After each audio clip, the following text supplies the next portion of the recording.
नमस्कार दोस्तों, स्वागत है आप सभी का।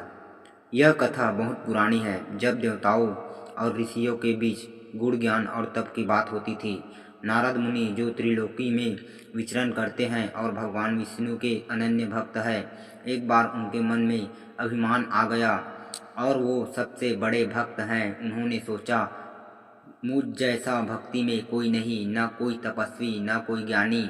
नारद जी भगवान विष्णु के पास पहुँचे और बोले, प्रभु, क्या आप स्वीकार करते हैं कि मैं आपका सबसे बड़ा भक्त हूँ? भगवान विष्णु मुस्कुराए और बोले, नारद, तुम महान हो, पर हर किसी की भक्ति की परीक्षा समय देता है। नारद मुनि इस बात से संतुष्ट नहीं हुए। वह सोचने लगे कि उन्हें कोई चुनौती नहीं दे सकता। इसी समय भगवान विष्णु ने उन्हें कैलाश जाने की सलाह दी। तुम कैलाश जाओ, महादेव से मिलो, हो सकता है वहाँ तुम्हें कुछ उत्तर मिले। नारद मुनि कैलाश पहुँचे, जहाँ भगवान शिव तपस्या में लीन थे। कुछ समय बाद शिव ने आंखें खोली और नारद जी से बोले, नारद, किस उद्देश्य से आए हो? नारद मुस्कुराए, भगवान, मैं जानना चाहता हूँ कि इस सृष्टि में सबसे बड़ा भक्त कौन है? भगवान शिव थोड़े मुस्कुराए और बोले, इस प्रश्न का उत्तर अनुभव से मिलेगा। तुम मेरी एक छोटी सी सेवा करो। ये जल का कतरा लेकर हिमालय की चोटी तक जाओ, लेकिन एक शर्त है, मार्ग में एक भी बूंद गिरनी नहीं चाहिए।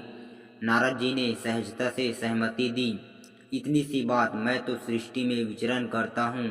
नारद जल लेकर चले और पूरा ध्यान इस पर केंद्रित किया कि जल गिर न जाए। वे कठिन चढ़ाई चढ़ते गए और अंत में जल को सुरक्षित पहुँचा दिया।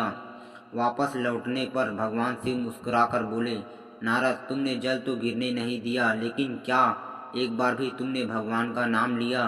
नारद जी चौंक गए। नहीं, मेरा ध्यान तो बस कलश पर था। शिव बोले, देखो नारद, जब तुम जल बचाने में लगे थे, तुमने मेरा या विष्णु का नाम नहीं लिया, लेकिन वो किसान जो हल चलाते हुए हर क्षण हर हर महादेव कहता है, उसकी भक्ति निरंतर है। भक्ति वही है जो सांसों के साथ चले।